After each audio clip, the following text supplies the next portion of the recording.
ሰላም ጤና ይስጥልን እንዴት አላችሁ የመልሕቅ ቤተሰቦች ዛሬ ደግሞ በአዲስ ሐሳብ መጥቻለሁ እስከ መጨረሻው ድረስ እንድትከታተሉ መልእክቴ ነው አንድ ሰው በገዛ ህይወት ውስጥ በማወቅም ባለማወቅም በጣም የሚሳሳታቸው የገዛ ቤቱን በገዛ እጁ አመጋገቡን ባለማስተካከል የራሱን ጤና እንደሚያበላሸው ሁሉ ትዳርን ባለቤቱ ራሱ ነው በእጁ የሚያበላሸው አንድ ሴት ልጅ በገዛ እጇ ነው ትዳሯን የምታበላሸው በማወቅም ይሁን ባለማወቅም ይሁን አንዳንዱ ቦታ ላይ በማወቅ አንዳንዱ ቦታ ላይ ባለማወቅ በጣም ሰላም የነበረ በጣም ቆንጆ የነበረ አስቡት እስኪ ከመጀመሪያው ጀምሮ የወዳት የነበረ ያፈቅራት የነበረ ያከብራት የነበረ ለሷ ጥሩ ስሜት ያለው ባለቤቷ ለምንድነው ከሆነ አመት በኋላ አይንሽን ላፈር ሊል የሚችለው አንድ ሴትም ባለቤቷን እየወደደች ያፈቀረች እየኖረች አይኑን ማየት አስጠላኝ እስከምትል ድረስ በዚህ ደረጃ እንዴት ልትጠላው ትችላለች የጠላችውስ በምንድነው እንግዲህ የብዙዎቻችን ስህተት እዚህ ጋር የሆነ ቦታ እንገባለን እዛ የገባንበት ቦታ ህግና መርህ አንከተልም ውጮች አይታቸዋል ልጆቻቸው ላይ ህጉ እንደዛ ጠብቀው ልጅን መንካት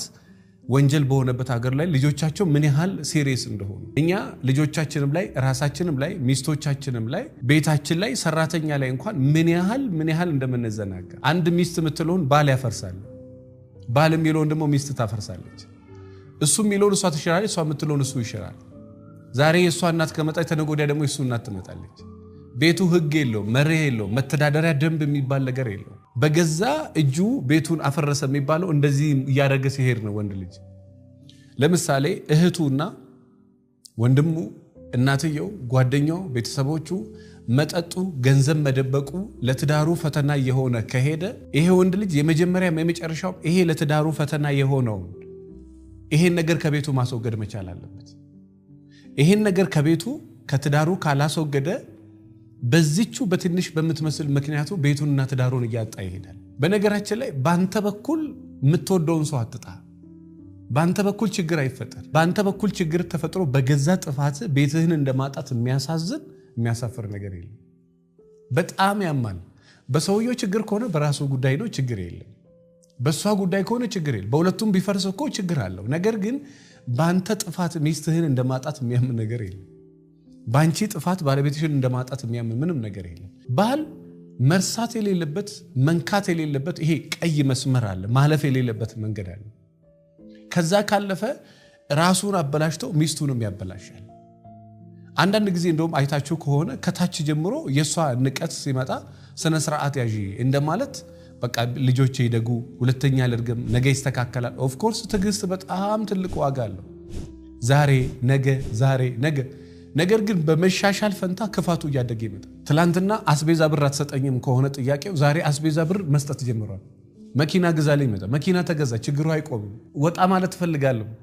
ስራ መስራት ፈልጋለሁ ይሄው ስሪ ችግሩ አልቆምም ለምን መሰላችሁ የሚቀጥለው ችግሩን ከስር መሰረቱ ነቅለ ስለማታወጣው መጀመሪያ ከስር ማትነቅለው ከሆነ የተወሰነ ጊዜ መኪናውን ስትገዛላ ሰላም የሆነ ይመስላል ትንሽ መንከባከብ ስትጀምሪ ሰላም የሆነ ይመስላል ውስጥ ላይ ተከማችቶ ቁጭ ያለ ነገር አለ ውስጡ ቁጣ አለ እሳት አለ ንዴት አለ እሷ ውስጥም ለ5 አመት ለ10 አመት ተከማችቶ ቁጭ ያለ ንዴት ቁስል አለ እሱ ነካ ሲደረግ ማበርት ጀምራለች ስለዚህ ምንድነው የባል ስህተት በትዳር ውስጥ እኔ አደራችሁን ወንድ ከሆናችሁ በታሪክ በእናንተ ሰበብ ችግር አይፈጠር ቴክስት ከሷ ደበቀ ተጻጽፈ የችግሩ መንስኤ እንዴት ራስ ለመሆን ቤትን በገዛጅ ለምን ታፈርሳለህ ከኤክስሽ ጋርም ይሁን ከማንም ጋራ በድብቅ ተጻጽፈሽ የቤቱ የችግሩ መሰረት እንዴት ትሆኛለሽ ሰው በሰላም ልኖር ብሎ ተጠንቅቆ በሚኖርበት ዓለም ላይ ራስ ችግር ትፈበርካለህ ስለዚህ ትልቁ የወንድ ልጅ ችግር ትልቁ የሴት ልጅ ችግር ችግሩን በመፍታት ፈንታ ደግሞ ሌላ ችግር ደግሞ እንፈጥራለን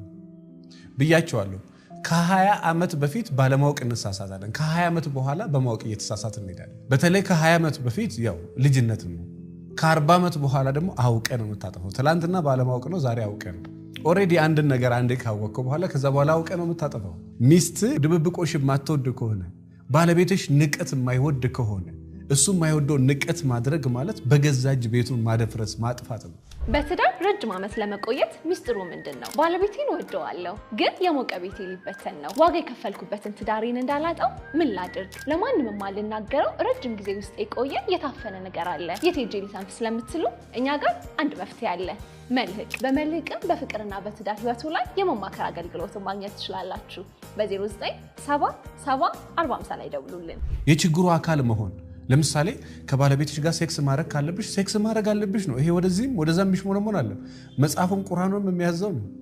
ገላሽን ባለቤትሽን አትከልኪው ነው። ገላህን ሚስትን አትከልክላት ነው። ያንተ ላይ ስልጣን ያላት እሷ ነች። የእሷ ላይ ስልጣን ያለ አንተ ነህ። ስለዚህ በፈለገ ቀን ገላይን እንዳትነካ ማለት አትሲ። ችግር ቢፈጥርም ባለቤትሽን መናቅ የለብሽም። ለምን? ችግሩ የሚፈታ ነው። ያ ንቀት ግን ሳይፈታ ጠባሳ ሆኖ ቁጭ ስለሚል ችግሩ ይፈታል። ሚስት ላይ ያስቀመጥከው ጠባሳ ግን ለዘላለም አይፈታም። ለምሳሌ ይሄ ነገር እንደዚህ ሆኖ ከተበላሸ አስተካክሉ ብዬ ብል ሰውየው እንደዚህ ወደታች ከገነጠለው እያስተካክሏል እያበላሸው፣ ወደ ቦታው ግን ከመለሰው እያስተካክለው። አንድን ነገር የተበላሸን ነገር ቀጥ ባለ መንገድ ነው የምታስተካክለው። እኔ ያበላሸውት ነገር ካለ አንተ ቀጥ አድርገ፣ ሰራተኛ ያበላሸው ነገር ካለ አንቺ ቀጥ አድርገሽ፣ ሚስት ያበላሸችው ነገር ካለ አንተ ቀጥ አድርገ ነው። እሷ ሴክስ አላረግም ማለች፣ አንተ ተሳደብክ፣ ሌላ ሁለተኛው ጥፋት። ባለቤትሽ ገንዘብ ደበቀሽ፣ ገንዘብ የደበቀሽን በስድብ በኃይለኝነት ለማስተካከል መሞከር ሁለተኛው ጥፋት። የነበራችሁን ፍቅር የነበራችሁን ኢንቲሜሲ ከነ አካተው ድራሹን የሚያጠፋ። ስለዚህ በተቻላችሁ መጠን አንዱ ጥፋት ከተፈጠረ ሌላ ሁለተኛ ጥፋት አትፍጠሩ። ሚስት የምትፈጥረው አንድ ችግር ነው፣ አንተ ሁለተኛውን ችግር አትፍጠሩ። ባለቤትሽ የሚፈጥረው አንድ ችግር ነው፣ ሁለተኛውን ችግር አትፍጠሩ። ከዛ በኋላ በሰላም ነው የምትኖሪው። 100% እርግጠኛ። ሲጀምር የችግሩ መንስኤ አትሆኑ። ከሆናችሁም ችግሩን ከታች ንቀሉት። ቤታችሁ ውስጥ ያለን የገንዘብ ችግር ካለ ከታች ንቀሉት። ኩሽና ግባና አግዘኝ ካለች አግዛት። በተለይ አሁን በዚህ ዘመን ሚዲያ ላይ የሚያዩት ነገር አለ። በቃ ይሄ ትዳር መፍታትን እንደ ትልቅ ነገር አድርገው ስለ ቃሉ ይቅርታ ለመንዘላዘል፣ ሴቷም እንደዛው ለማለት በቃ የሆነ ፍቺ እንደ አማራጭ አድርጎ እሷም ቁጭ ብላ በተደጋጋሚ ትዝታለች ለመፍታት። እሱም ይዝታል። ያየው ሰው ያወራ፣ መፍታትን ያየው ሰው ያወራ። ያለ እናት ልጅ ማሳደግን ያለ አባት ልጅ ማሳደግን የሚያውቀው ሰው ያወራል። ስለዚህ በተቻላችሁ መጠን ቤት ውስጥ ያላችሁ ሰዎች ችግሩን ራሳችሁ ባትፈጥሩ፣ ሁለተኛውን ችግር ደግሞ ሰውየው አንዱ ችግር ከፈጠር ሁለተኛውን ችግር ላለመፍጠር ባሎች በደንብ እቺን ቃል በደንብ ይዋት። እቺን ሐሳብ ራስን ቤትን ሰላም የምታደፈርሰው እንዴት በልና እስኪ ወደ ኋላ ቁጭ ወደ ወረቀት ላይ ጻፈው። በአንተ ሰበብ ነው ሚስት እንደዚህ ሆነችው። ሴቶች ደግሞ ባለቤትሽ የሚወድሽ የሚያፈቅርሽ ባንቺ ሰበብ ነው እንደዚህ የሆነው አይደለም ማለት አትችይም። በጣም ሚሊዮን ሰዎች በነገራችን ላይ ኢትዮጵያ ውስጥ በመጠጥ ራሳቸውን ገለው ማታ ይገባ። ሁሉ መጠጥ አስፈልጎ አይደለም። አንዳንዱ ምን ታረጋለህ ታዲያ? ቤተ ሰላም ካልሆነ ቤት ደና ካልሆነ ሳትወድ በግድ አምሽተህ ትመጣለህ፣ ተደብቀህ ሄደህ አልጋ ላይ ትተኛለህ። ቤተ ሰላም ካልሆነ ምን ታረጋለህ? ሰላም ለማድረግ መስራት የለበትም? ምንም ጥያቄ የለም፣ መስራት አለበት። ስለዚህ በተቻላችሁ መጠን ክፍለ ሀገርም አዲስ አበባም ውጭ ሀገርም ያላችሁ ከምንም ነገርም ከምግብ በላይ ሰላም ይበልጣል። ትልቁ ነገር ሰላም። ይቅርብ፣ ክትፎ ይቅርብ፣ የሷ ገላ ይቅርብ፣ የባለቤትሽ ሴክሱ ይቅር። በቃ የአእምሮ ሰላም። ለሰላማችሁ ተጨነቁ። በቃ ለሰላምሽ ተጨነቂ። ገንዘብ ብለህ ጤናህን አጥተ ራስህን ልታጠፋ ገንዘቡን አጥተ ዋይ ለምን? የመጀመሪያ ሰላም ነው የሚበልጠው። የሚያውቀው ሰው ያውቀዋል። በቃ በህይወት እኔ ትልቁ ዋጋ የምሰጠው የአእምሮ ሰላም። አይምሮ ሰላም ከሆነ ተው ሌላው ነገር፣ ልጅም ትዳርም ሁሉ ነገር በቃ አንተ ሰላም ስትሆን፣ አንቺ ሰላም ስትሆን፣ ሰላም ከሆንሽ ሀብቱ ይቀጥላል። ሰላም ከሆንሽ ትዳሩ ይቀጥላል። ሰላም ከሆንክ ብዙ ነገር ይቀጥላል። ስለዚህ ይሄ ራሳችሁ ነገር ፈጥራችሁ ራሳችሁ አይምሮአችሁን ሰላም አታውቁ። በቃ ለሰላም ተጨነቅ። ያለ እድሜ ለምን ትሞታል? መኖር እየቻልክ አስቡበት። ከአቅማችሁ በላይ የሆነ ችግር ደግሞ በቤታችሁ ካለ ትዳራችሁን ከመፍታታችሁ በፊት እድል ስጡ። ሚስትህን፣ ልጆችህን፣ ቤትህን ከመበተን በፊት እንደ መሪ ቁጭ በል አስብበትና ወደ ሙያተኛ። እኛ ጋር ብቻ የትም ቦታ ሙያተኛ ነው ብላችሁ የምታስቡት ይሄ ሰው ያክመኛል ብላችሁ የምታስቡት ሰው ጋር ሄዱና ችግሮቻችሁን ለመፍታት ሞክሩ። ችግሩን መፍታት እንጂ ትዳሩን መፍታት መፍትሄ ስላልሆነ ይሄን አስቡበት ለማለት እወዳለሁ። ስለ ትዳራችሁ መማከር የምትፈልጉ ቤታችሁ ሰላም ያልሆነ ክፍለ ሀገርም አዲስ አበባ ውጭ ሀገርም ያላችሁ ወደ መልሕቅ ጎራ በሉ። ለበለጠ መረጃ 09774050 ላይ ደውሉ። የፍቅር ህይወት ላይ የትዳር ህይወት ላይ በቂ እውቀት ማግኘት ከፈለጋችሁ ዘወትር ማክሰኞ ነፃ ስልጠና አለ ከምሽቱ 12 ሰዓት እስከ 2 ሰዓት እንዳያመልጣችሁ። አመሰግናለሁ። በጣም መልካም ጊዜ